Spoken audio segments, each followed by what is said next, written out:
الحمد لله نحمده ونستعينه ونستغفره ونعوذ بالله من شرور أنفسنا ومن سيئات أعمالنا من يهده الله فلا مضل له ومن يضلل فلا هادي له وأشهد أن لا إله إلا الله وحده لا شريك له وأشهد أن محمدا عبده ورسوله أما بعد فإن أصدق الكلام كلام الله وخير الهدي هدي محمد صلى الله عليه وسلم وشر الأمور محدثاتها وكل محدثة بدعة وكل بدعة ضلالة وكل ضلالة في النار. Alhamdulillah, segala puji bagi Allah. Kita panjatkan setinggi-tinggi kesyukuran kita kepada Allah Subhanahu Wa Taala atas kesempatan yang diberikan kepada kita pada pagi ini. Setelah sekian lama jugalah ya, tak berjumpa ya, telah kita ni terhenti kerana sebab-sebab yang tertentu ya. Dapat kita berjumpa pada pagi ini untuk kita teruskan siri kuliah kita di dalam kitab Encyclopedia Fiqh Praktis menurut Al-Quran dan Sunnah karangan Syekh Hussein Al-Awaisyah. Tuan-tuan dan puan-puan, tak tahulah masih ingat lagi ke kita di mana ya? Kita dah sampai di mana dalam kitab ni? Surat 343 Ustaz, bid'ah dalam azan dan hal-hal yang mengikuti sunnah azan. Okey, yang tu muka surat 343. Sudah.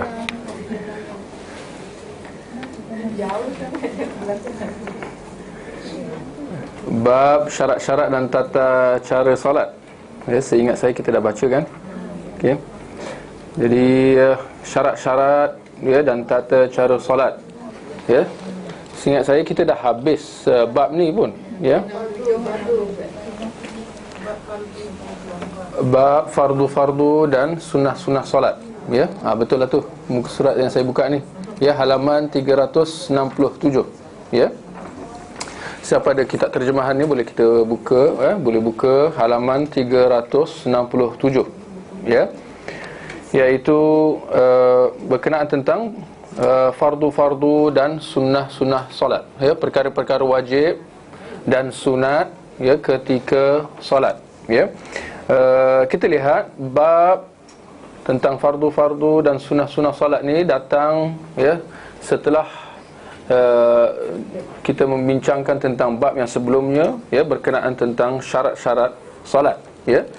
Di mana dalam syarat-syarat salat kita telah menyebutkanlah ya tentang apa syarat-syarat salat tu, di mana ada 5 perkara ya, masuknya waktu, taharah ya, menyucikan diri daripada hadas besar dan hadas kecil, dan juga membersihkan diri ya, pakaian dan juga tempat solat kita, menutup aurat, dan yang kelima menghadap kiblat. Itu syarat-syarat sah salat. Jadi dalam bab yang seterusnya, iaitu di halaman 367, adalah berkenaan tentang perkara-perkara fardu dan sunat ketika solat ya. Baik, kita lihat ya, yang pertama dalam perkara-perkara fardu ni ya, saya tengok penulis dia menggabungkan antara fardu dan juga sunnah solat ya dalam satu bab, mengenangkan kedua-duanya dia saling berkaitan ya, perkara fardu dan juga sunat. Kadang-kadang ya ada dalam satu rukun tu ada perkara wajibnya dan ada juga perkara sunatnya dalam satu rukun tu sendiri ya. Nanti insya-Allah kita akan dapat lihat. Baik, kita lihat yang pertamanya adalah niat ya. Dalam kita nak mengerjakan solat ya, perkara pertama yang perlu ada adalah niat. Kita lihat di situ ya, salamatullah. Nombor 1, pengertian ya. Niat boleh kita baca sambung pengertian. Niat adalah syarat sah salat atau rukun salat ya. Kita lihat dikata niat adalah syarat atau rukun, ya. Dia di situ dia ada, dia kata atau kat situ, sama ada di syarat atau rukun. InsyaAllah kita tahu beza antara syarat dan rukun, ya. Jadi dia niat ni dia antara dia baina manzil fi manzilatin baina manzilatain, ya. Dia antara, dia tak tahu dia dekat syarat ke kat rukun, ya. Dia kiranya dia dekat tengah-tengah itulah. Kerana syarat tahu apa, ya, perkara-perkara yang perlu dilakukan sebelum satu ibadah tu, kan. Rukun tu pula adalah hendaklah yang perkara yang dilakukan ketika mengerjakan satu ibadah tu sendiri. Jadi niat ni kat mana? Dia kat tengah-tengah, ya, satu garis, ya, halus di tengah-tengah antara syarat dan rukun. Jadi itulah dia, ya. Apapun ini semua kiranya ini kiranya apa? Teori, bukan teori, ya. Dia kembali kepada kefahaman kita. Nak kata niat tu syarat atau nak kata dia rukun, ya, tak ada masalah. Yang penting nak mengatakan di sini adalah niat tu perlu ada, ya. Ini kerana seperti mana yang kita sedia maklum, ya, dalam apa juga ibadah yang kita lakukan, hakikatnya niat itulah yang menjadi, ya, aspek yang paling penting, ya. Bahkan di antara syarat ataupun dia adalah perkara asas, ya, dalam apa juga ibadah yang kita nak lakukan, ya. Niat itu bertepatan dengan firman Allah dalam surah Al-Bayyinah ayat yang ke-5, ya, wa ma umiru illa liya'budullah mukhlishina lahuddin. Boleh lihat terjemahan tu, ya, padahal mereka tidak disuruh, ya, kecuali supaya beribadah kepada Allah dengan memurnikan ketaatan kepadanya. Ya, boleh gariskan perkataan dengan memurnikan ketaatan, ya, dengan memurnikan ketaatan kepadanya dalam yakni menjalankan agama yang lurus, ya. Dengan memurnikan ketaatan, ya, itu adalah terjemahan bagi perkataan dalam ayat Quran tadi, mukhlishina lahuddin. Ikhlas baginya dalam hal-hal agama. Ikhlas bagi Allah, ya, dalam hal-hal agama. Apa artinya ikhlas, ya, bagi Allah dalam hal-hal agama? Apa artinya ikhlas? Itu dia. Kita duduk kata ikhlas. Apa artinya ikhlas, ya? Itu datang terjemahan tu, yang mana cantiklah tu terjemahan tu, ya, dengan memurnikan ketaatan, ya. Ikhlas itu maknanya suatu yang murni, satu yang bersih, satu yang suci daripada apa juga yang bukan daripadanya. Itu makna ikhlas, ya. Sesuatu tu, ya, kalau dia kalau dia memang tulen 100% tulen, dia akan dikatakan, ya, sebagai perkataan ada unsur dia apa? Khalas, ya. Contoh emas, ya. Zahabun khalasun, ya. Emas yang tulen, ya. Jadi datang perkataan khalasa, ya. Daripada ikhlasu, daripada perkataan khalasa. Khalasa maknanya dia bersih, tulen, ya, murni, suci daripada apa juga unsur-unsur yang bukan daripadanya. Jadi itu datang perkataan ikhlas, ya. Maknanya semata-mata kerana Allah.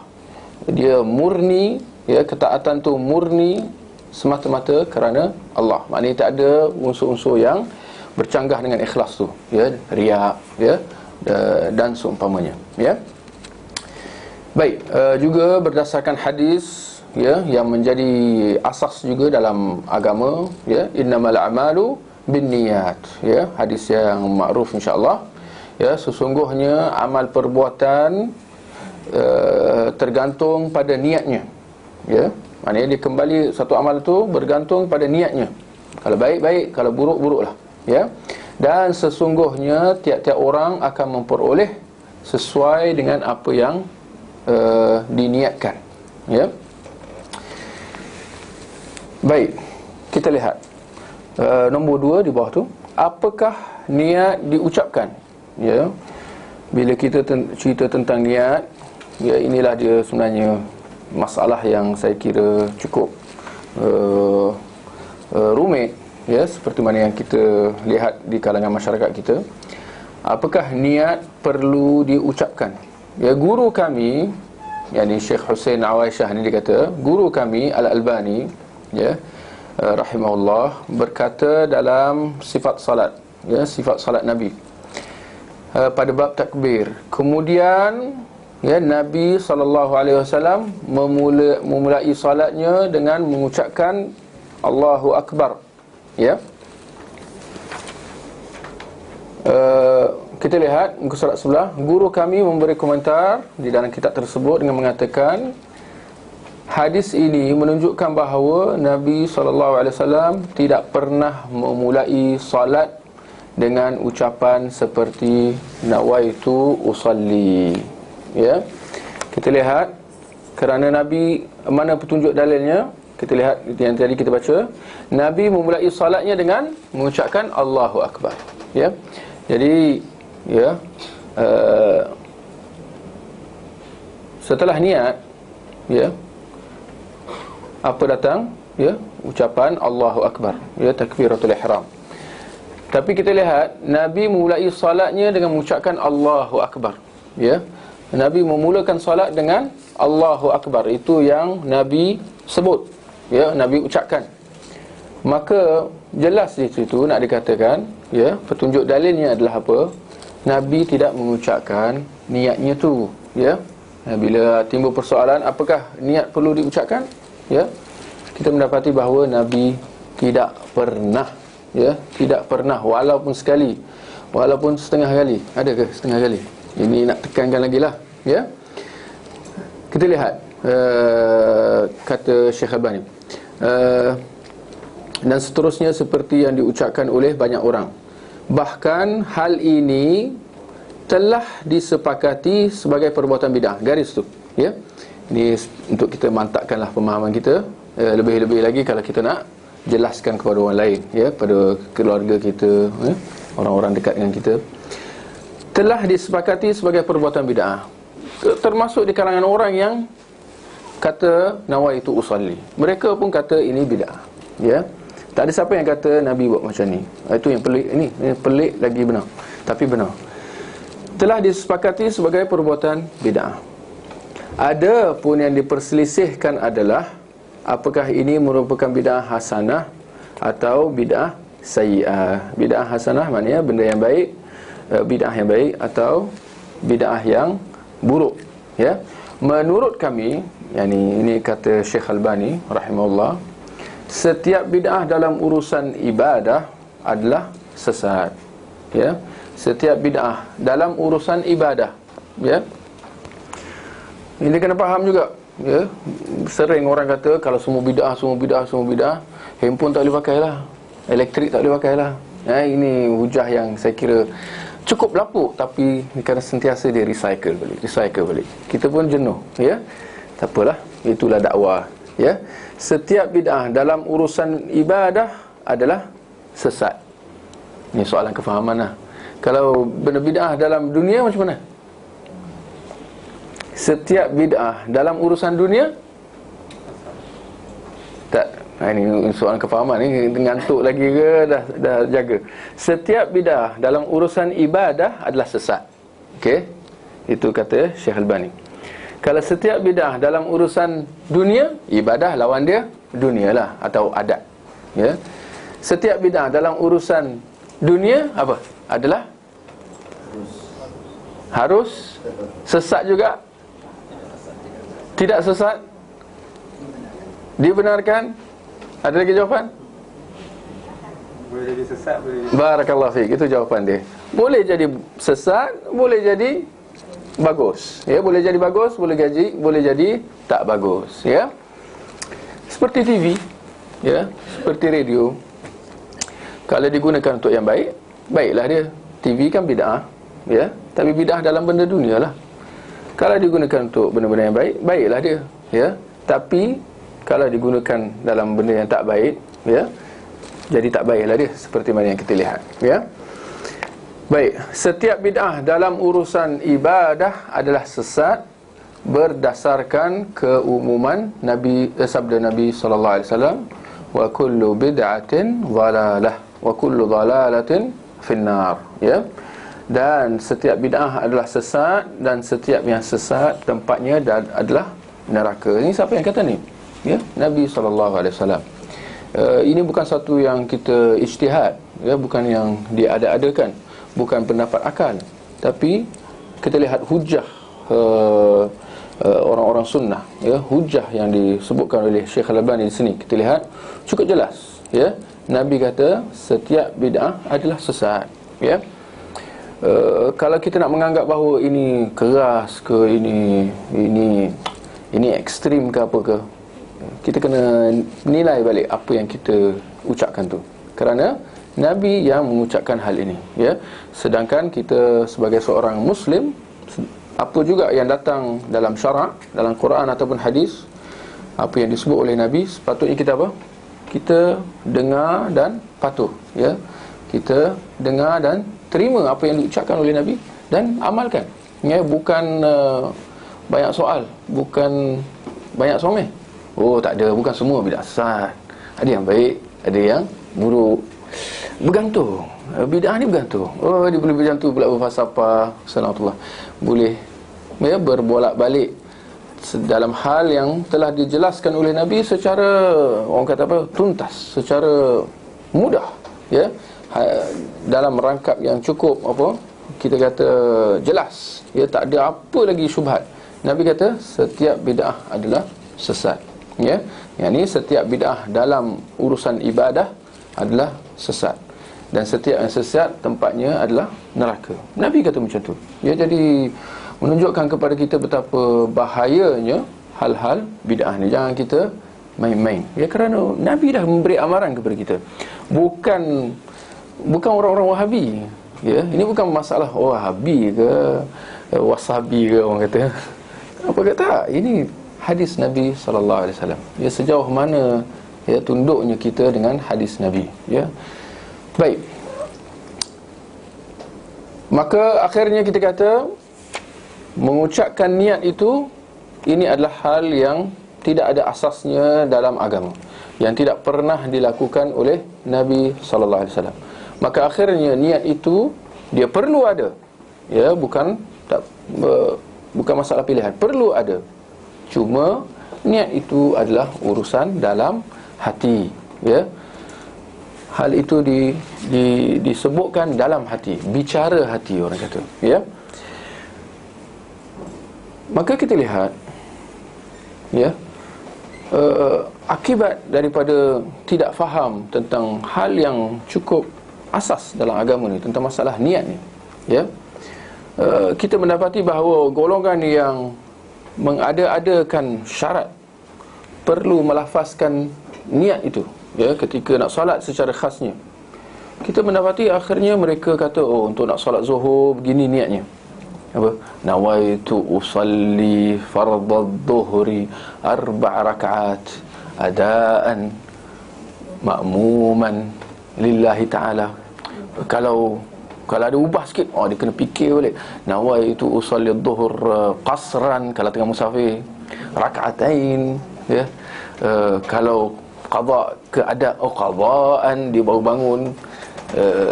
Imam ke makmum, oh, imaman lillahi ta'ala. Kalut. Jadi bagi orang Arab boleh lagi, tapi kita sedang membicara tentang masyarakat kita lah, tak payah pergi jauh. Masyarakat kita yang tidak fasih bahasa Arab, ya, yang barangkali kebanyakan seperti mana masyarakat awam masih lagi merangkak-rangkak dalam bahasa Arab, ya. Orang masyarakat awam kan, lagi-lagi kalau budak-budak, lagilah orang yang, minta maaf, kalau orang dah lanjut usia pun masih lagi terkak-kak lagi kan. Kalau budak-budak macam mana pula nak suruh dia hafal pula macam mana? Kalau dia mukim macam mana?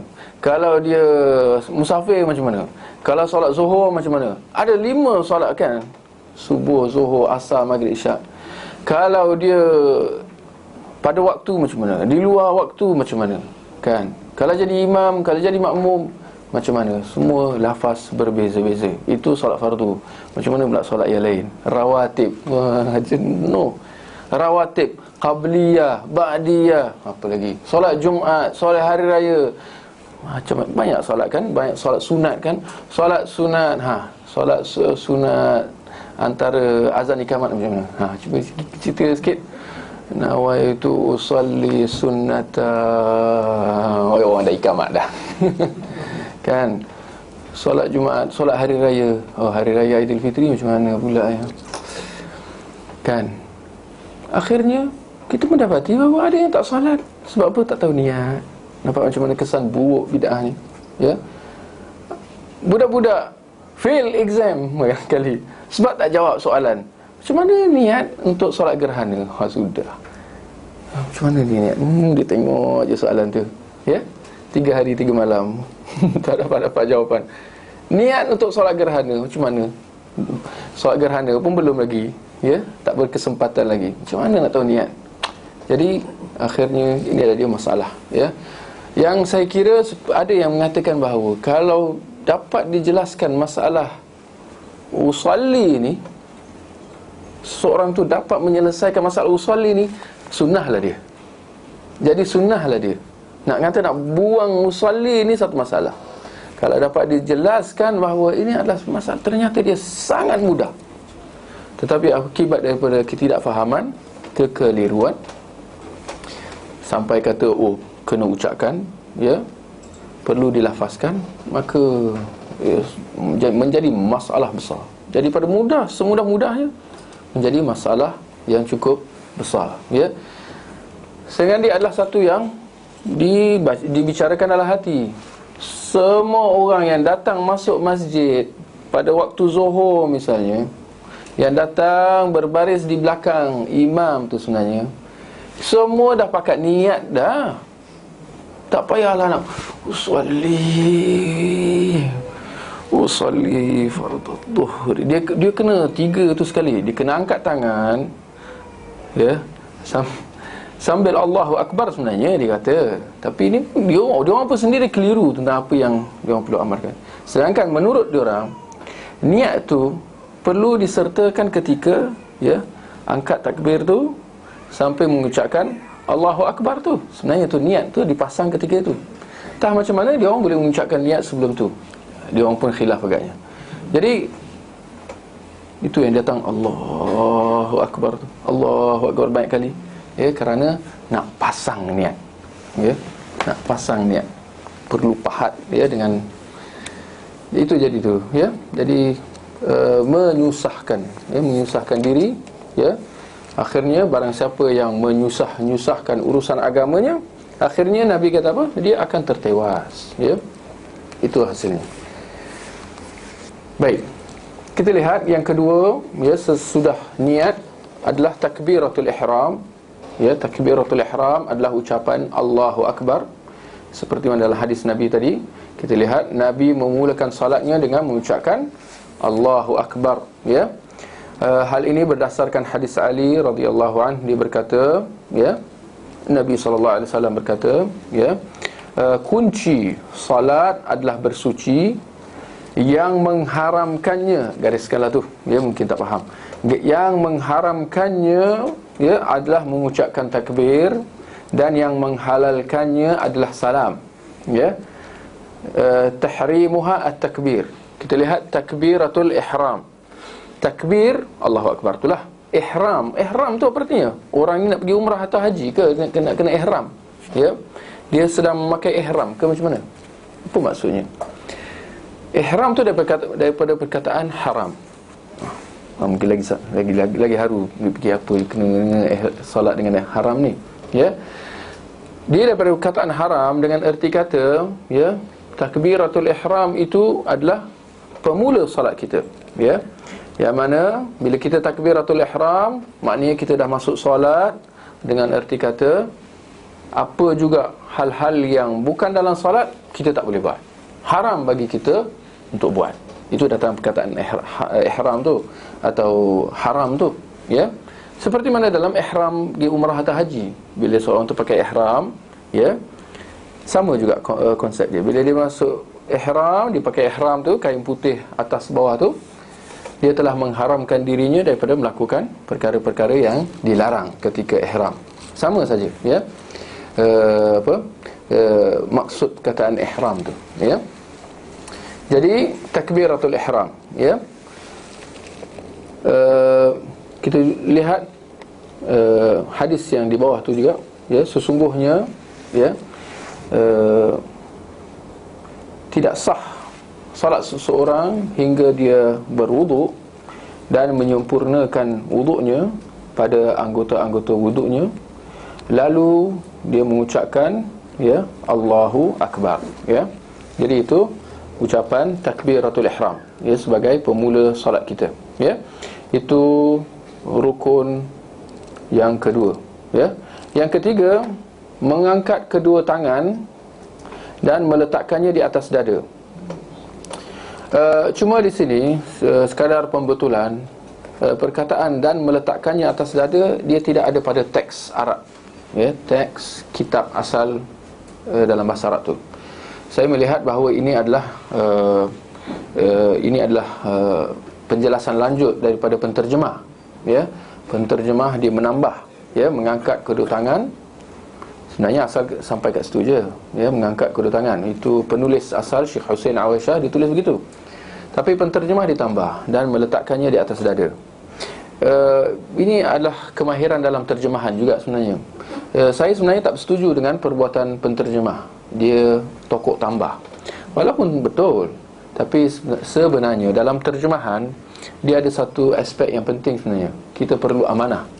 Amanah dalam terjemahan. Bila kita terjemah seadanya, kerana kita hanya menyampaikan apa kata orang asal tu, penulis asal tu, ya. Kita sebagai penterjemah, kita bukan penulis. Kita hanya nak menyampaikan apa yang dia kata.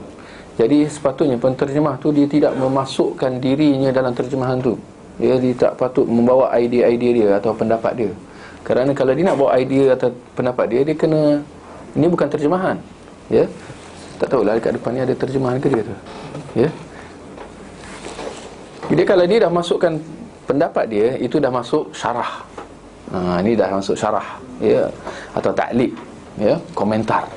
Sepatutnya tak macam tu, ya. Baik, tak apalah. Mengangkat kedua tangan, diriwayatkan secara sahih, ya, bahawa Nabi SAW mengangkat kedua tangannya pada seluruh takbir, ya. Akan tetapi ada takbir-takbir yang selalu dikerjakan Nabi dengan mengangkat tangan. Ni gariskanlah. Dan ada pula yang tidak, ya. Kita dah kata takbiratul ihram, ya. Takbiratul ihram, ya, Nabi mengangkat kedua tangannya, ya. Cuma dalam takbir-takbir yang lain, ya, kalau kita lihat ketika nak rukuk, sujud, ya, i'tidal, maksud nak sujud, nak duduk antara dua sujud, ada takbir. Tapi persoalan di situ adakah diangkat kedua tangan, ya, ataupun tidak? Itu maksud tu, ya.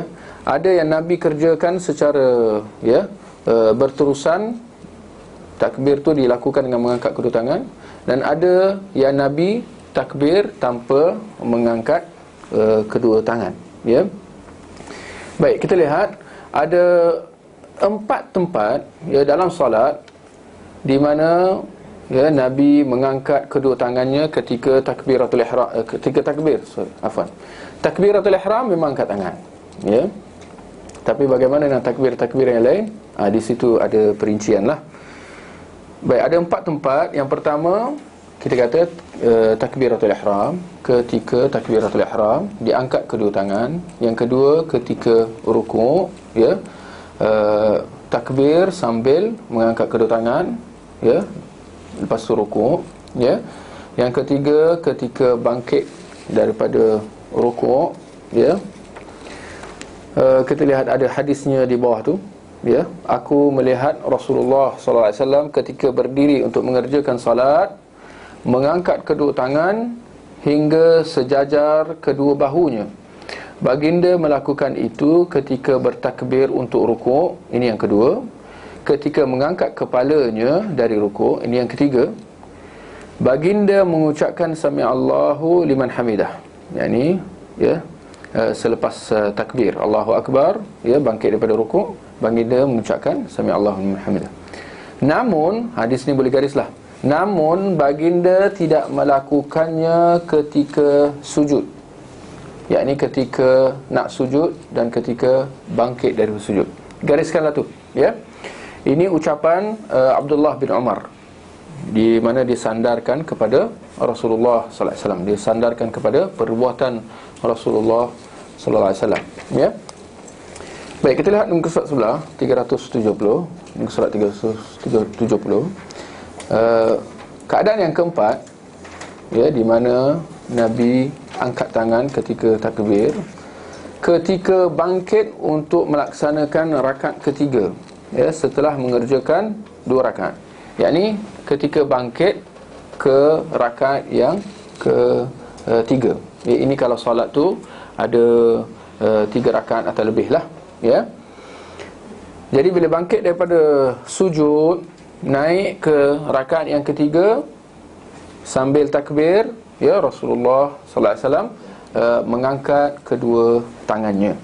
Baik, ini 4 tempat di mana Nabi mengangkat kedua tangannya ketika takbir secara berterusan. Baginda melazimi hal itu, ya, melakukannya secara konsisten, ya. Baik, itu saya kira itu insya-Allah kita fahamlah, ya. Tapi nak kata ada tempat-tempat, ya, di mana juga telah sabit Nabi mengangkat kedua tangannya ketika takbir, ya, kalau kita baca penjelasan di bawah tu, ya, iaitu ketika nak sujud. Ketika nak sujud, ya, setelah i'tidal sami Allahu liman hamidah, ya, bila kita nak sujud tu telah sabit bahawa Nabi angkat tangan Allahu Akbar lalu sujud. Bangkit daripada sujud, duduk di antara 2 sujud tu, Nabi takbir sambil mengangkat kedua tangan. Ini saya rasa mungkin rata-rata kita tak pernah nampak, ya. Ini kita kata ilmu, ya. Jangan kata tak pernah dengar pun, pelik lah, ini tak betul ni, ini sesat lagi baik, ini wahabi. Tak ada kena-mengena itu semua, ya. Ini kita kata ilmu, ya. Telah sabit dalam hadis-hadis Nabi sallallahu alaihi wasallam, ya, bahawa Nabi mengangkat tangannya, ya, dalam keadaan-keadaan tersebut, ya. Bahkan ini kemuncak pelik bagi yang tak tahulah. Bahkan telah sabit bahawa Nabi mengangkat tangannya dalam setiap pergerakannya, dalam setiap takbir. Dalam setiap takbir, ya, ketika duduk antara 2 sujud, ketika nak sujud balik, ya, telah sabit bahawa Nabi mengangkat kedua tangannya dalam semua pergerakannya, fi kulli raf'in wa khafd. Itu lafaz perawi hadis tu deh. Sahabat tu kata Nabi mengangkat kedua tangannya fi kulli khafdin wa raf', dalam setiap pergerakan solat tu, ya, setiap perpindahan daripada satu rukun ke rukun, baginda mengangkat kedua tangannya sambil takbir. Jadi saya kira ini adalah antara sunnah yang kita boleh hidupkan. Jangan buat kat masjid. Nak jadi imam jangan buat macam tu, ya, kerana masyarakat tak tahu lagi. Tapi kalau nak diamalkan, amalkan di rumah, ya. Ini adalah antara usaha kita untuk mengamalkan sunnah Nabi sallallahu alaihi wasallam. Kalau kita dah tahu itu sunnah, tinggal apa lagi? Amalkanlah, ya. Setelah itu barulah kita boleh nak ajar kepada orang lain seperti mana yang kita lakukan pada hari ini, ya. Baik, kita lihat halaman 371. Sebelum nombor 1 tu, perenggan yang sebelum tu, ya, Imam Ahmad tu, Imam Ahmad bin Hanbal mengamalkan sunnah ini. Sunnah apa? Mengangkat tangan dalam setiap takbir, ya, mengangkat kedua tangan dalam setiap takbir. Imam Ahmad bin Hanbal mengamalkan sunnah ini sebagaimana yang diriwayatkan oleh Al-Athram. Pendapat ini juga diriwayatkan daripada Imam Syafi'i rahimahullah. Subhanallah, Imam Syafi'i ada kata macam tu. Kiranya ini juga merupakan pendapat mazhab Ibnu Hazm. Ibnu Hazm iaitu mazhab Zahiri, ya. Baik, nak mengatakan bahawa hal ini telah dijelaskan oleh para ulama, ya. Maka sebenarnya peliknya adalah kita je yang tak tahu.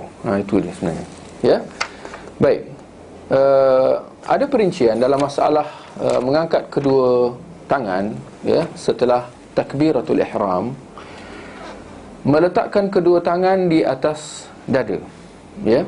Baik, apabila kita kata, ya, dalam solat kita kena niat, lepas tu kita kena takbiratul ihram sambil mengangkat kedua tangan.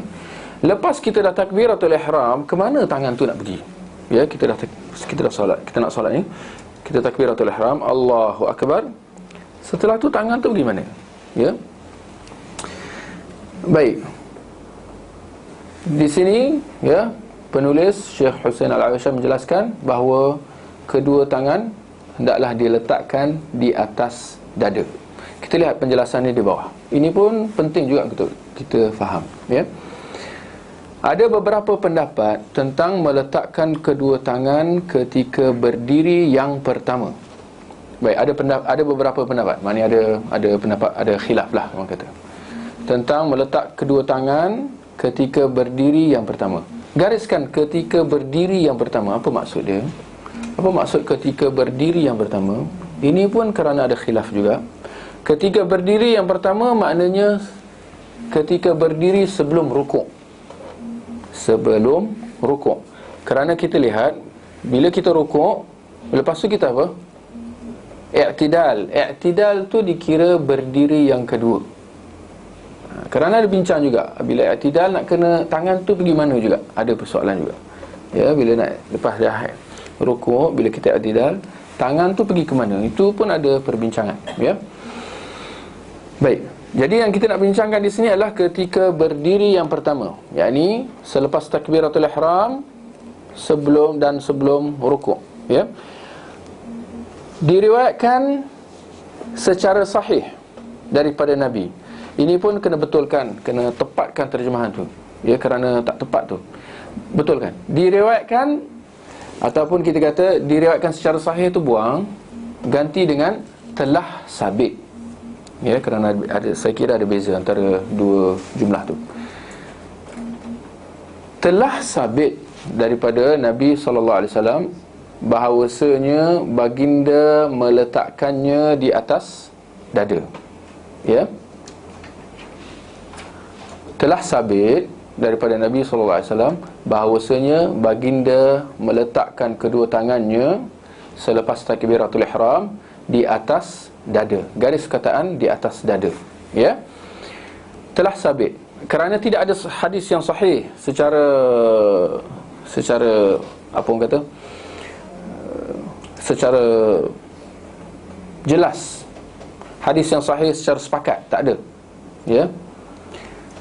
Apa yang ada adalah hadis-hadis yang ada kelemahan tetapi dia saling menguatkan. Itu dia.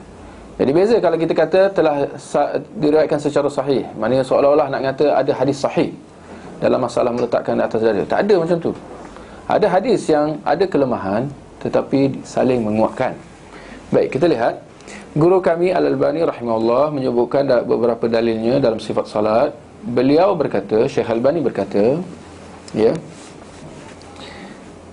ini pembuka kata tu hadis, ya, dia menukilkan hadis, ya. Nabi SAW meletakkan tangan kanan di atas punggung, telapak tangan kirinya di atas, ada kata lain, di atas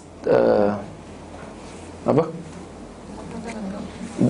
Ni belakang ke depan ni, ha? Bahagian atas. Mana atas ke bawah ni? Mana? Atas ke bawah? Ni atas kan? Ha? Baik. Nabi meletakkan tangan kanan, ni tangan kanan, di atas bahagian atas atau bahagian luar telapak tangan kirinya. Baik, nomborkan. Telapak tangan kirinya itu satu. Sambung. Ar-rusgh, iaitu pergelangan tangan, dua, dan lengan. Ya, Nabi meletakkan telapak tangan kanan di atas tiga anggota tadi tu. Atas, bahagian atas telapak tangan, bahagian luar tangan kiri, ar-rusuk, pergelangan tangan, dan lengan. Ni lengan ya. Jadi telapak tangan ni dia kena-kena semua. Ya, kena-kena semua. Kena ni sikit, pergelangan tangan kat tengah dan lengan sikit. Jadi 3 anggota ni kena, tangan kanan, telapak tangan kanan kita kena pada ketiga-tiga anggota tangan kiri tadi. Ya. Baik, itu hadisnya. Ya. Baik, kita lihat. Saya lihat Ustaz Sulah. Saya pernah bertanya kepada guru kami, apakah engkau berpendapat bahawa meletakkan tangan kanan di atas punggung telapak tangan, tapak tangan kiri, ya, pergelangan tangan dan lengan sebelah kiri itu hukumnya wajib, ya, atau sunnah? Syekh Albani menjawab, bersedekap hukumnya wajib secara mutlak, akan tetapi bersedekap dengan percian tersebut hukumnya sunat. Apa maksudnya? Bersedekap, apa artinya bersedekap? Bersedekap maknanya meletakkan tangan kanan atas tangan kiri. Itu hukumnya wajib. Lepas takbiratul ihram, kena letak tangan kanan atas kiri. Itu hukumnya wajib.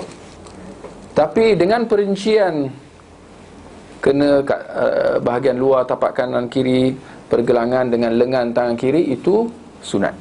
Ya. Naknya kalau ya orang tu dia solat macam mana? Macam-macam gaya kan? Macam ni ke? Dia letak macam ni ke? Macam ni ke? Dia macam ni ke? Ada macam ni, ada macam ni. Ada awak, saya pernah tengok orang Arab solat macam ni. Ada kalau macam ni. Saya pernah tengok macam ni kan? Ada mungkin, ya. Tak dosa lah kita kata. Dia tak dosa. Jauh sekali solat dia terbatal ke apa, ya, kerana perincian tu sunnah. Wajibnya dia letak tangan kanan atas kiri. Ya, kalau dia buat macam tu, okeylah tu. Ya. Itu maksud Syekh Albani, ya. Kenapa kita kata wajib meletakkan tangan kanan atas kiri? Kerana ada hadis, ada perintah. Nabi SAW memerintahkan para sahabatnya melakukan sedemikian. Demikian tu merujuk kepada apa? Meletakkan tangan kanan atas kiri. Ya. Baginda terkadang menggenggam, garis perkataan menggenggam. Siapa yang baginda terkadang menggenggam tangan kiri dengan tangan kanan.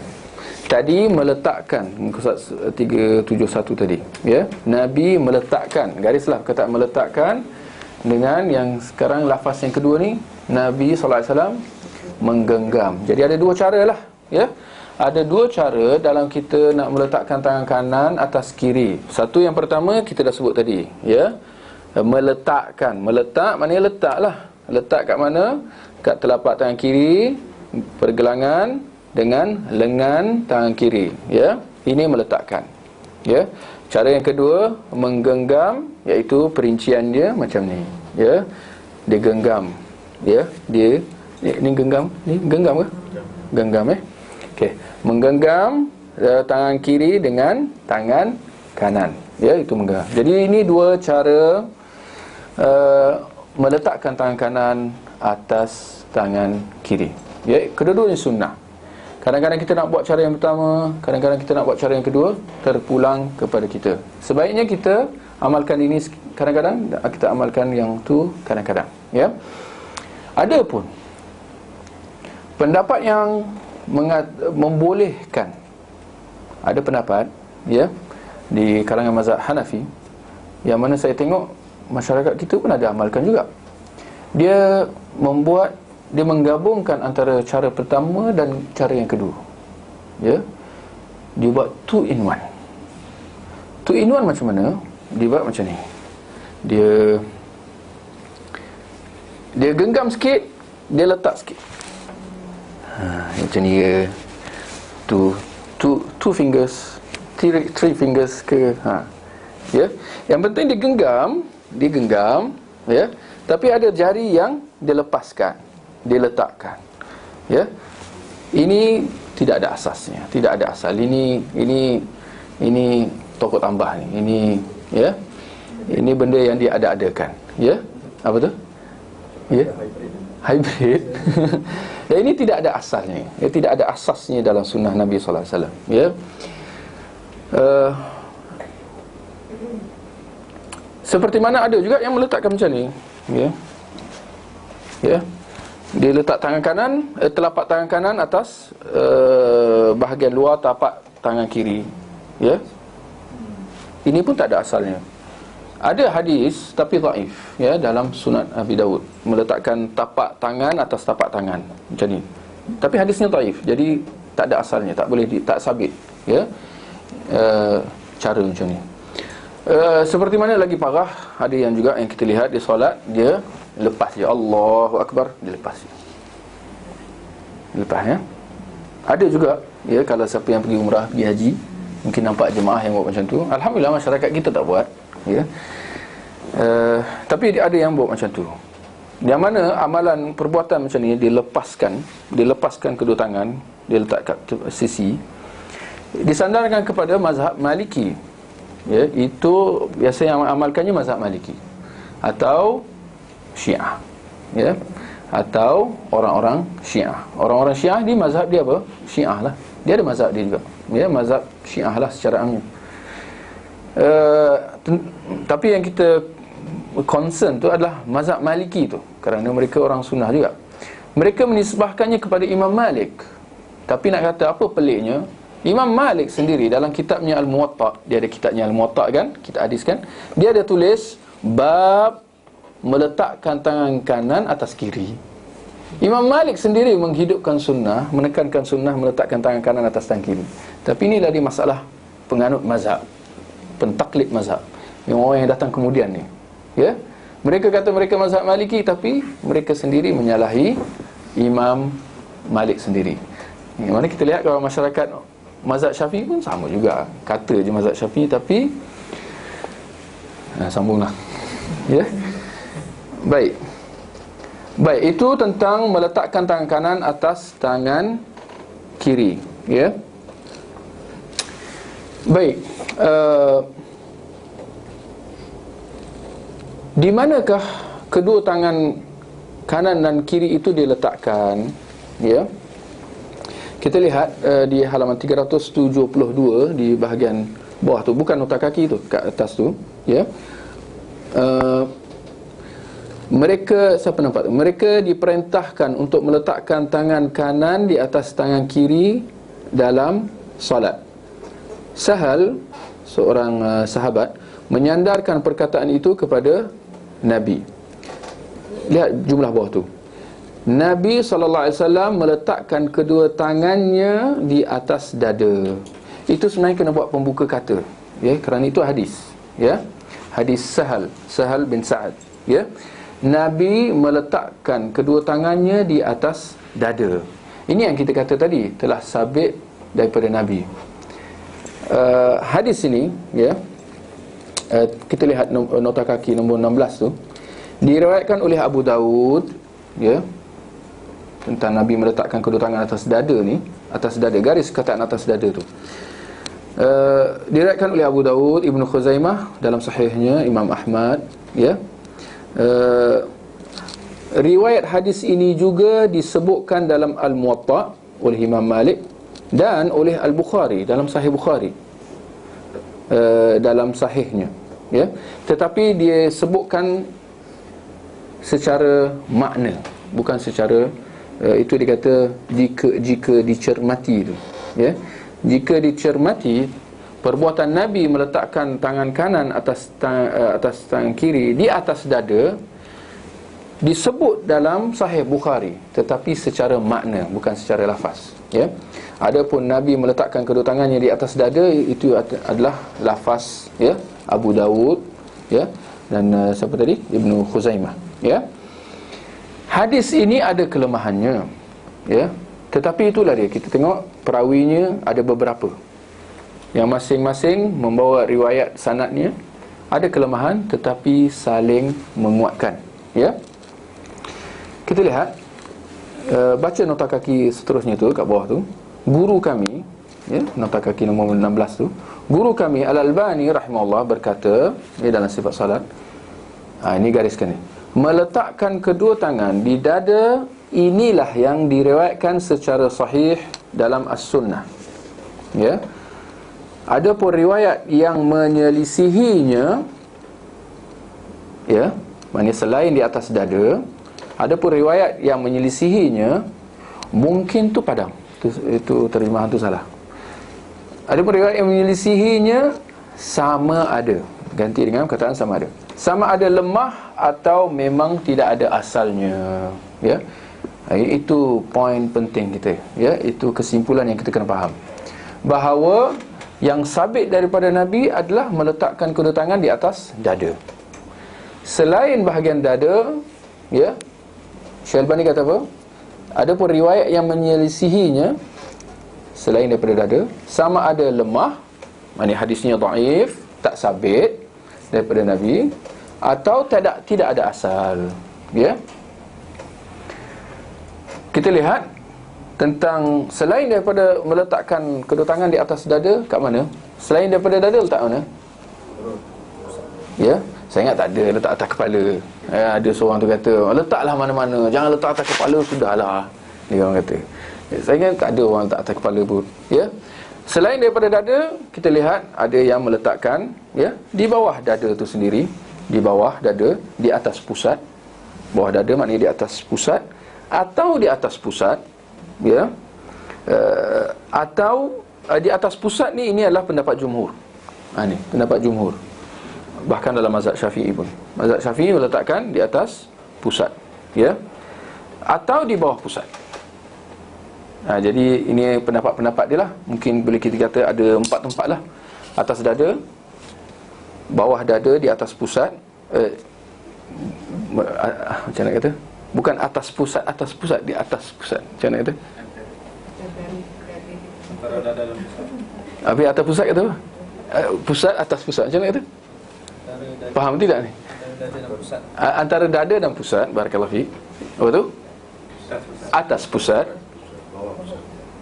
bawah pusat. Tak. Okey, bolehlah faham insya-Allah. Ya.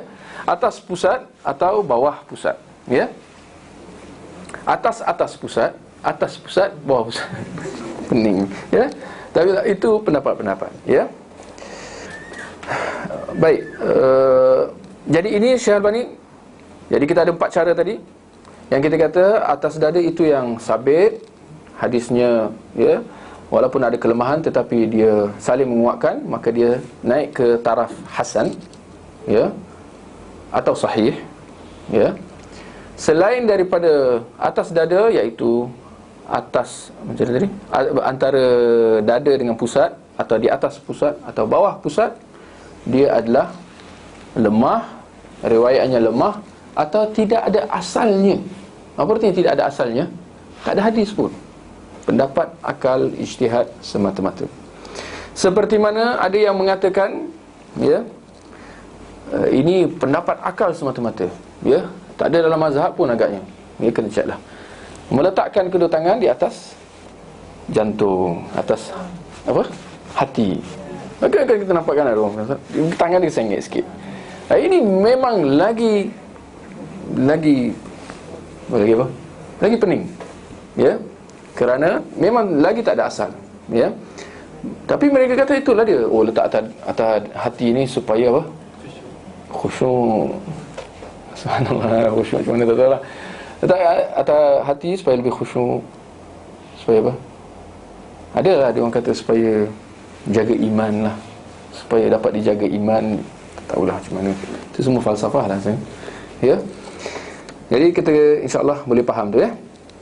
Baik, jadi tentang masalah meletakkan kedua tangan ni ada 2 perkara, ya. Satu tentang meletakkan tangan kanan atas tangan kiri. Kita dah sebut ada 2 cara tadi, meletakkan atau menggenggam, ya. Itu masalah yang pertama. Yang kedua tentang di mana nak diletakkan tu. Tangan kanan atas kiri nak diletakkan di atas di mana tu. Jadi kita dah jelaskan di situ, ya. Hadis yang menyokong adalah hadis yang sabit adalah meletakkannya di atas dada, ya, di atas dada. Jadi dada tu insya-Allah, ya. Dada tu mana? Dada pun nak tahu mana je, ya. Dada tu di mana? Ya.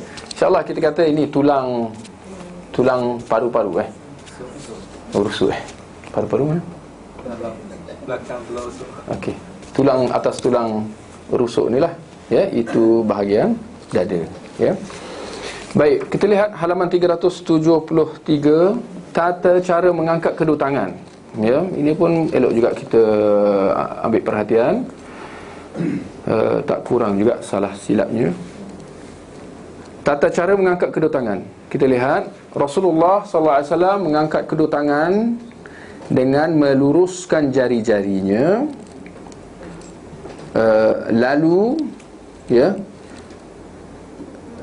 yakni tidak merenggangkannya dan tidak pula menggenggamnya. Apa artinya? Meluruskan jari, ya, tetapi secara bersahaja, bukan menggenggam. Menggenggam maknanya rapatlah, ya, dan tidak pula merenggangkannya. Ya, merenggang atau menggenggam. Okey. Kalau merenggang macam inilah, lepas macam ni. Ya. Tak ada orang buat macam ni, kan? Tapi ada buat macam ni? Ada. Khususnya kaum muslimat kena ambil perhatian dah. Ada yang kata, oh, muslimat kena buat macam ni. Laki tak apa, dia lepas sikit. Ada yang kata, oh, laki buat macam ni, dia boleh buka sikit kepak dia ke apa ke. Muslimat dia kena macam ni. Ini semua kena faham, tidak ada asasnya dalam sunnah Nabi SAW. Ya. Bahkan dalam hal ini laki dan perempuan sama sahaja, ya. Kerana Nabi kata apa? Sallu kama ra'aitumuni usalli. Salatlah kamu seperti mana kamu melihat aku salat. Kenyataan ini ditujukan kepada siapa? Kepada umat Nabi SAW secara seluruh, kepada para sahabat, laki dan perempuan, semua, ya, umat Nabi SAW. Jadi meluruskan jari-jarinya, tidak merenggang dan tidak atau menggenggam, lalu mengangkatnya hingga sejajar dengan kedua bahu. Ya, sejajar maknanya inilah bahu sejajar, ya. Angkat macam ni, Allahu Akbar. Terkadang baginda mengangkatnya lebih tinggi, yakni hingga sejajar dengan sisi kedua telinganya, ya, sisi kedua telinganya, ya. Baik. Jadi ada dua had lah di situ, ya. Tapi lihat, terkadang baginda mengangkatnya lebih tinggi, yakni hingga sejajar sisi kedua telinganya. Boleh tambahlah di situ, buat nota dalam kurungan, tanpa menyentuhnya. Tanpa menyentuh cuping telinga tu. Mungkin ada yang nak kena, dia kena ting ting ting, dia kena sentuh sikit supaya sampai. Oh, sampai. Okey. Ya, dia tak payah, jangan disentuh, ya. Itulah, itu perincian yang kita tahulah. Baik. Baik, yang ketiga, waktu mengangkat kedua tangan. Bila nak angkat kedua tangan, ya. Di sini ada perincian. Terkadang Rasulullah sallallahu alaihi wasallam mengangkat kedua tangan bersamaan. Itu keadaan yang pertama. Tulis nombor 1. Bersamaan dengan mengucapkan takbir. Atau kedua, setelah bertakbir. Dan terkadang ketiga, sebelum takbir. Macam mana? Baik. Yang pertama, bersamaan dengan mengucapkan takbir, yakni Allahu Akbar, ya. Ataupun ketika perpindahan ke rukun yang lain, ketika rukun i'tidal, sama saja. Bersamaan dengan, ya, pergerakan tu. Kalau ketika takbiratul ihram, yakni ketika mengangkat kedua tangan tu, ya, ketika memulakan salat, Allahu Akbar. Setelah bertakbir, maknanya macam mana? Allahu Akbar, baru angkat kedua tangan, ya. Apa tu lepas tu? Sebelumnya, maknanya angkat kedua tangan dulu, Allahu Akbar. Subhanallah, ada fleksibel di situ. Jangan kata kalau dah angkat tangan Allahu Akbar, tak sah tu. Macam nak angkat tangan dulu so kata takbir? Tak boleh. Jangan, ya. Boleh insya-Allah. Baik. Ada penjelasan daripada Syekh Uthaymin rahimahullah tentang apakah hikmah kedua tangan diangkat ketika kita bertakbir, ya. dan bertakbiratul ihram secara khasnya. Apa hikmah diangkat kedua tangan tu? Ya, tak disebutlah di sini, ya. Tak disebut dalam kitab ni. Apa hikmahnya? Ya, Syekh Al-Utsaimin rahimahullah, ya, beliau adalah di antara, ya, ulama besar kita yang telah wafat, ya, rahimahullah. Dia menjelaskan bahawa ini ijtihad lah, ya, kerana tidak disebutkan dalam hadis apa hikmahnya. Bila sebut tentang hikmah sahaja, ya, kita mendapati bahawa kebiasaannya, ya, syarak tidak menjelaskan, ya. Maka akhirnya dia kembali kepada pengamatan dan perhatian kita, pemerhatian kita, ya, tentang hikmah sesuatu ibadah tu, ya. Syekh Utsaimin kata takbir, mengangkat kedua tangan ketika takbiratul ihram, dia boleh jadi antara kecantikan solat itu, ya, diangkat kedua tangan tu mencantikkan solat tu.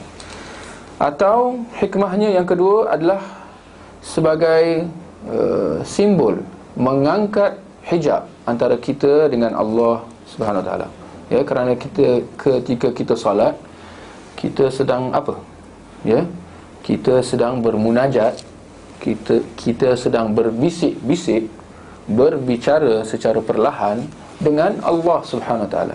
Kita sedang bermunajat, kita sedang online, ya, dengan Allah Subhanahu Wa Taala, ya. Jadi mengangkat kedua tangan itu adalah sebagai mengangkat tabir hijab, ya, hijab apa? Tirai penghadang antara kita dengan Allah. Atau, ya, mengangkat kedua tangan itu adalah termasuk di dalam ibadah kedua tangan itu. Kerana kita lihat dalam salat, setiap anggota tu ada ibadah dia, ya. Ada ibadah dia, masing-masing ada ibadah dia, ya. Ucapan, itu ucapan lidah. Mata ada ibadah dia, iaitu dengan memandang ke tempat sujud, ya. Setiap anggota tu ada dia punya ibadah. Ketika sujud, dahi itu ada ibadah dia, dia kena letakkan tempat sujud, ya, kedua lutut, ya. Jadi ibadah kedua tangan adalah apa? Diangkat tu, ya. Jadi ini antara, ya, penjelasan Syekh Utsaimin lah tentang apa hikmah, ya, tentang mengapa perlu diangkat kedua tangan. Walau apa pun, di sini kita kena tekankanlah, walau apa pun hikmahnya, kita kata apa yang pasti, sama ada kita faham atau tidak hikmah sesuatu perkara ibadah tu, apa yang pasti kita dengar dan patuh, serta kita laksanakan seperti mana yang disuruh. Sama ada kita faham atau tidak kenapa nak dikenakan, kenapa nak kena rukuk, ya, apa hikmah rukuk, apa hikmah i'tidal. Kita kata apa yang pasti, itu yang diperintahkan, dan kita kata apa? Sami'na wa ata'na. Kita dengar dan kita patuh. Bukan kami sami'na wa asaina, kami dengar tapi kami ingkar, tak nak buat, sehingga kita faham baru kita buat. Jangan, ya. Itu orang yang jelas telah menyelisihi sunnah Nabi sallallahu alaihi wasallam.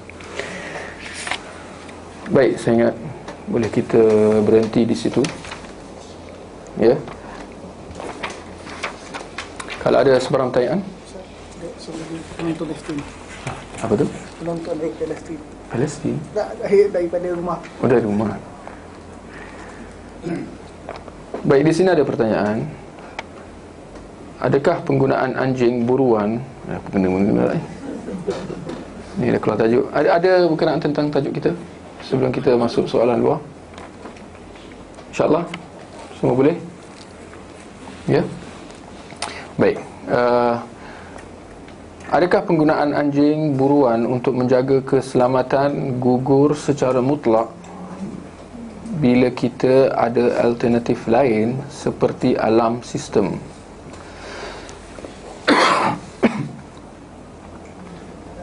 Anjing buruan, alarm sistem. Ni keliru ni, bukan anjing buruan, ni anjing keselamatan. Ya. Adakah penggunaan anjing keselamatan untuk menjaga keselamatan gugur secara mutlak bila kita ada alternatif lain? Sebelum tu kita kena faham, adakah anjing keselamatan tu dibolehkan atau tidak? Ya. Apa maksud anjing keselamatan? Untuk nak jaga rumah kita. Kalau kita kembali kepada hadis, ya, Nabi menyebutkan tentang anjing buruan. Anjing buruan maknanya anjing yang pergi tangkap haiwan yang kita nak buru tu, atau anjing ternakan.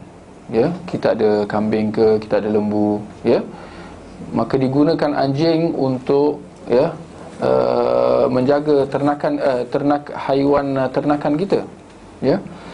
Adapun tentang anjing keselamatan, ya, seingat saya memang ada dibolehkan, ya.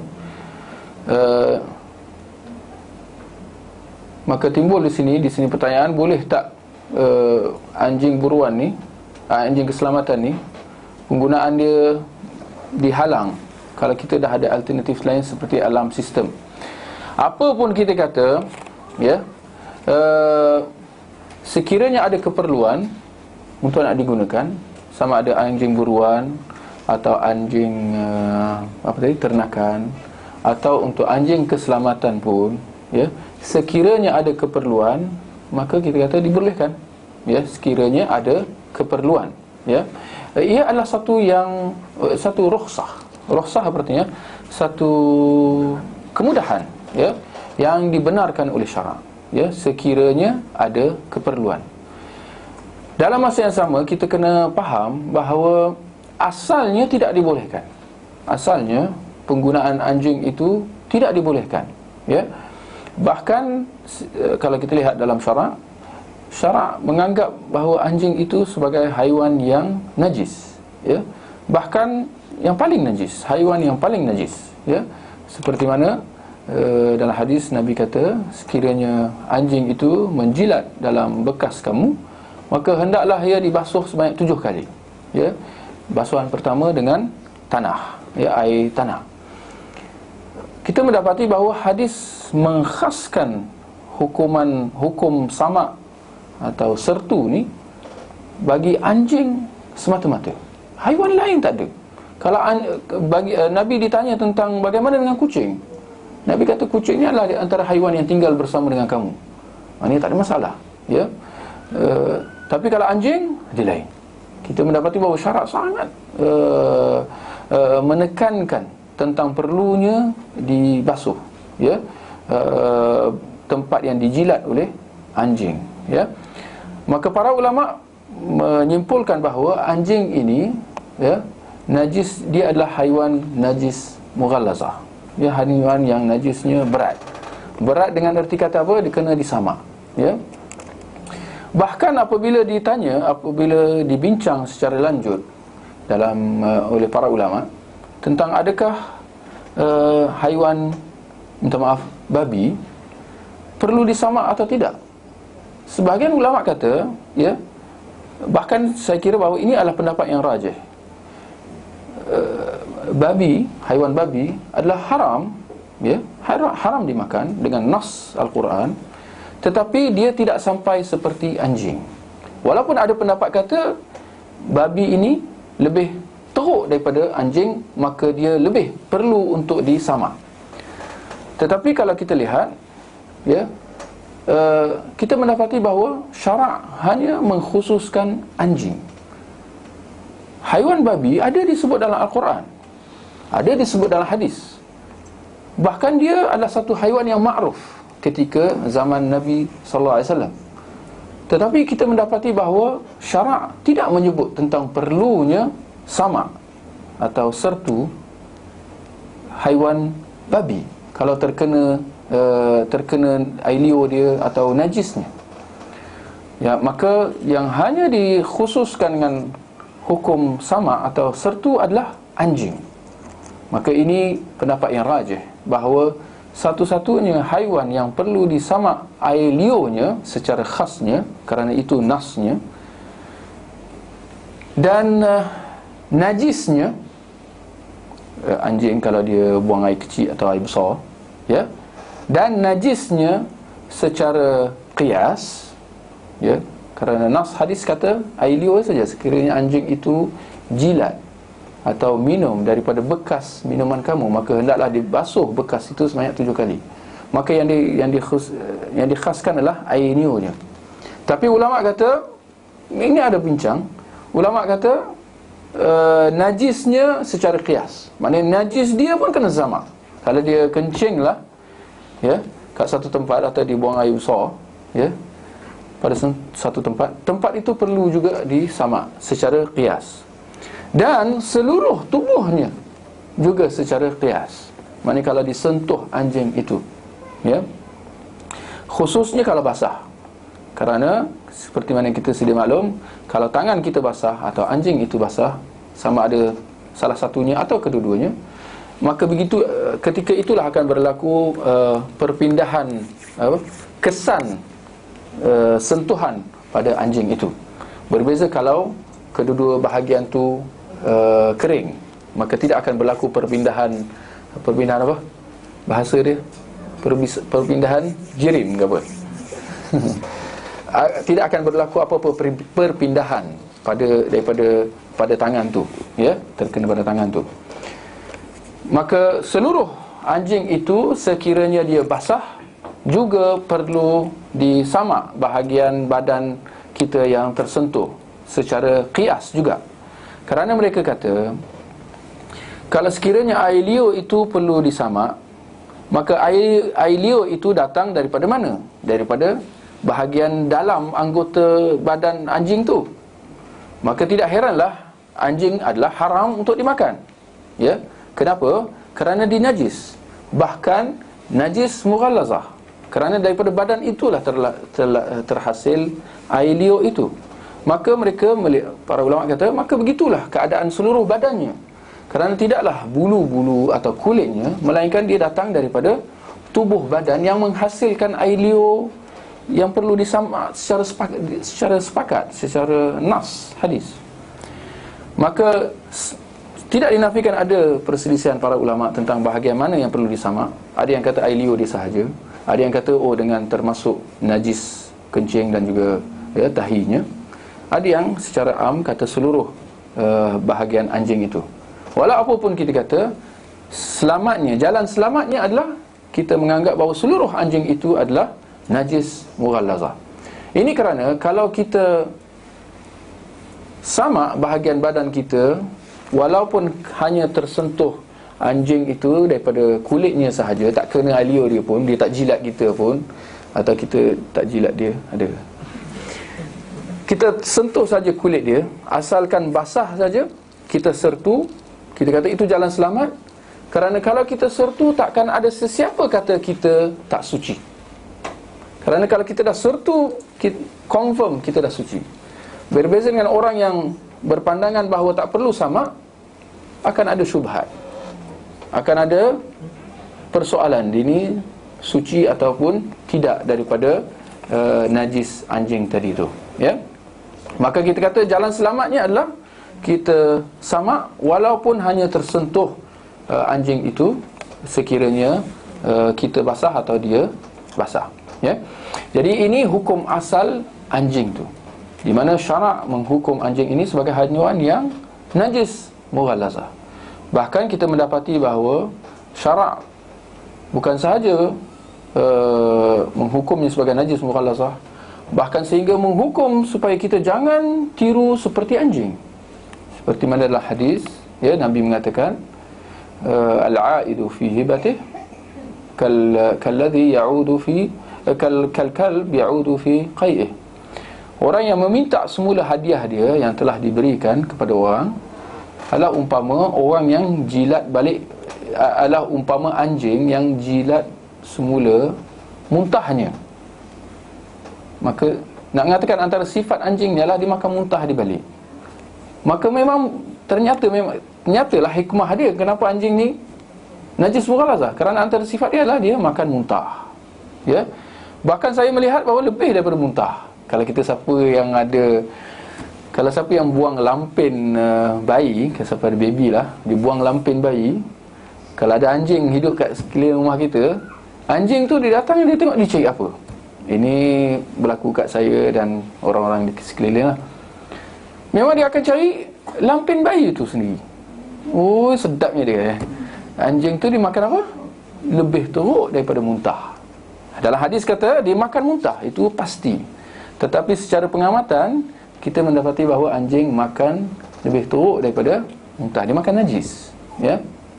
Maka tak heran mengapa syarak menghukumnya najis mughalazah, ya.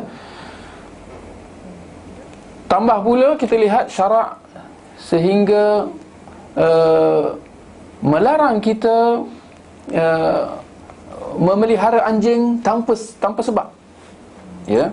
Seperti manalah hadis, barang siapa yang memelihara anjing akan terkurang pahalanya setiap hari sebanyak 2 qirat, iaitu sebanyak 2 gunung besar, sebanyak pahala 2 gunung besar. Terkurang pahala kita sebanyak 2 gunung besar. Itu kalau kita ada pahala sebanyak 2 gunung besar lah setiap hari. Maknanya kalau tak ada pahala 2 gunung besar, maknanya dia akan jadi minus. Dia negatif, dia jadi kredit, dia jadi hutang pula.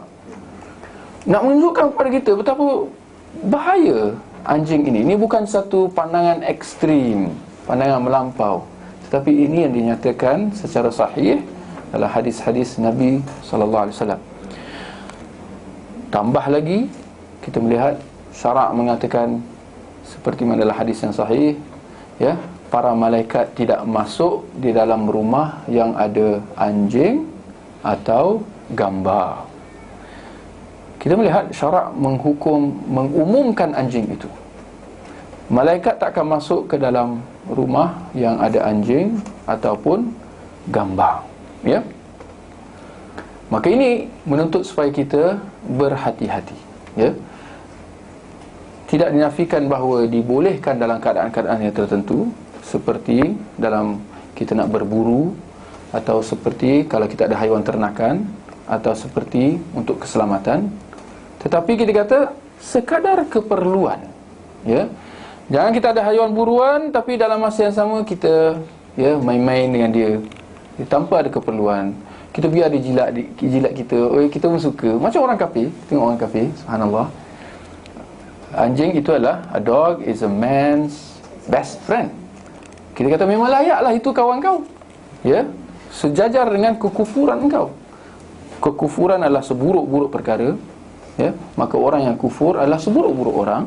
Orang yang menyekutukan Allah, orang yang tak berhenti syukur kepada Allah. Allah dah hidupkan dia, Allah dah bagi dia rezeki, Allah dah bagi berbagai-bagai nikmat, tapi akhirnya dia tak terima kasih kepada Allah, dia tak beribadah kepada Allah. Dia ibadah kepada apa-apalah, berhala ke, salib ke, dia ibadah kepada lain.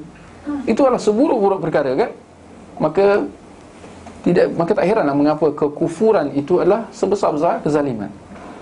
Tapi nak kata orang yang macam ni memang layak untuk dia bergaul, berkawan dengan anjing. Kerana anjing juga seburuk-buruk haiwan. Subhanallah. Nampak kaitan, relevannya. Mengapa, bagaimana syarak tu dia meletakkan setiap sesuatu tu pada tempatnya. Ini adalah sunnatullah. Benda yang baik, sifat yang baik, akhlak yang baik, tindak perilaku yang baik adalah untuk orang apa? Orang yang beriman. Kerana orang yang beriman adalah orang-orang yang baik. Begitu juga yang sebaliknya.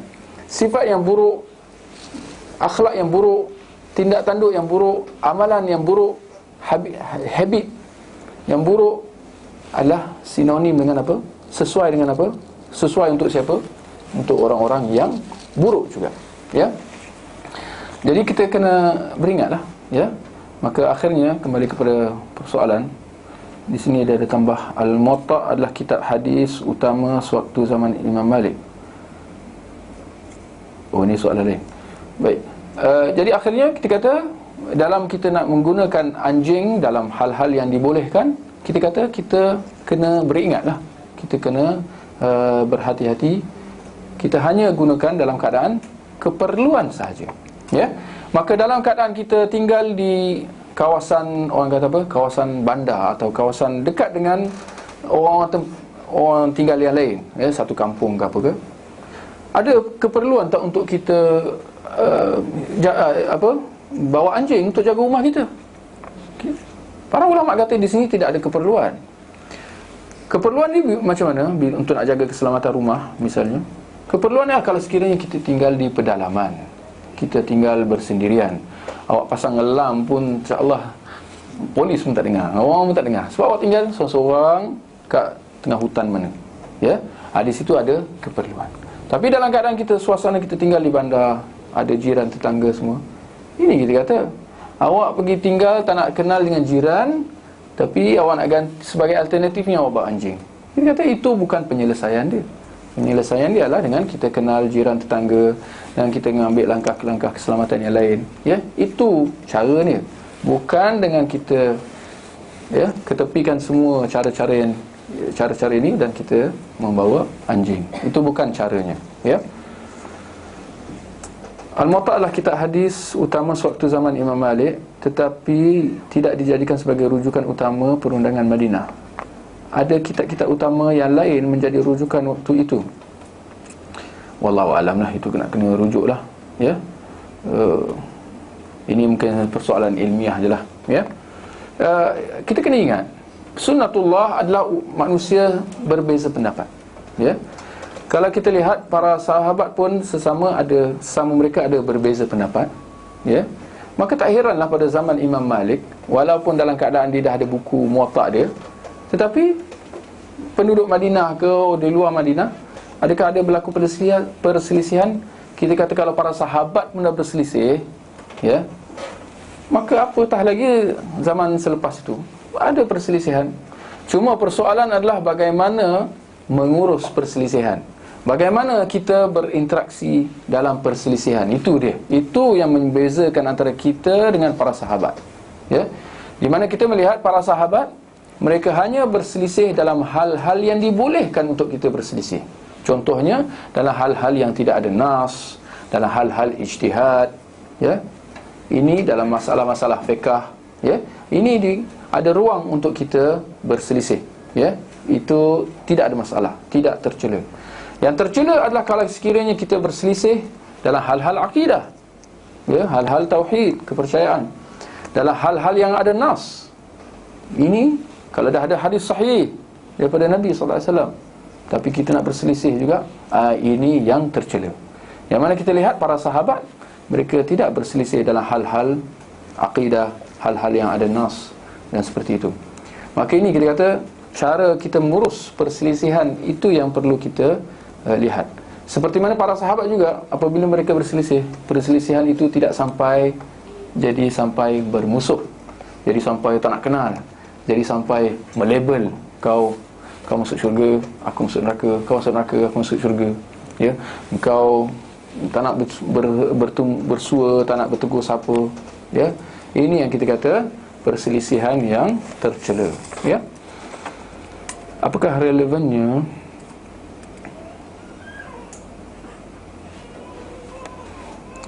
anatomi manusia? Oh, soalan canggih ni. Apakah relevannya anatomi manusia ada hubung kait dengan gerakan-gerakan dalam solat? Okey. Boleh faham soalan? Apakah relevannya anatomi manusia ada hubung kait dengan gerakan-gerakan dalam solat? Siapa boleh syarah sikit soalan? Faham ke? Saya tengok ada yang ngangguk. Cuba syarah sikit. Apa maksud dia? Kita nak faham kaitan. Soalan tu tak betul lah. Maksud dia, bila kita solat tu akan merupakan pergerakan di semua tempat. Apa relevannya tangan naik, kemudian kepala sujud, adakah ini satu exercise ke apa? Ya, betul. Okey. Barakallahu fiik. Apa relevannya? Atau mungkin maksudnya apa hikmahnya, ya? Apa yang pasti kita kata sudah tentu apa juga yang datang daripada agama ada 1000 macam hikmahnya, ya. Cuma persoalan adalah adakah kita mampu memahami, apakah kita mampu faham apa hikmah di sebalik satu ibadah tu ataupun tidak. Apa hikmah kita rukuk, apa hikmah kita i'tidal, apa hikmah kita sujud, apa hikmah pandangan mata kita ketika kita berdiri dalam solat, kita tengok tempat sujud, ya. Ini semua. Apa hikmah kita baca surah Al-Fatihah, apa hikmah kita baca surah selepasnya. Ini semua, ini perincian-perincian macam ni, ya. Ada hikmah tak? Kita kata pasti ada hikmah. Kerana apa juga yang datang daripada Allah, yang maha sempurna, yang maha bijaksana, yang maha mengetahui, kita kata tentu sahaja ada hikmah yang baik-baik belaka. Ya, masakan ada sesuatu yang datang daripada Allah, dia bersifat tidak berfaedah, dia bersifat lara, dia bersifat batil. Batil maknanya tak ada apa juga baik daripadanya. Masakan sekali. Yang maha suci Allah daripada semua-semua tu. Cuma persoalan kita kata, adakah kita perlu mengkaji semua-semua ni? Ya, kena kaji apa hikmah kita rukuk, apa hikmah kita i'tidal. Ya, ada yang cuba berusaha mengatakan bila kita takbir, ni kita exercise, baru bangun pagi ke sambil menguap agaknya, tak boleh lah. Ya, bila kita subuh tu, kita solat, kita takbir, kita tengah stretching. Ya, kita stretching, kita mengembalikan tulang-tulang rusuk belakang yang baru tidur, kita luruskan balik. Ya, kalau sambil dibunyikan lagi bagus, lagi afdal. Barangkali ada kalau kita rukuk, supaya kita dapat kembalikan, ya, balance kita ke apa ke, ya, supaya darah tu turun, khususnya bila kita sujud.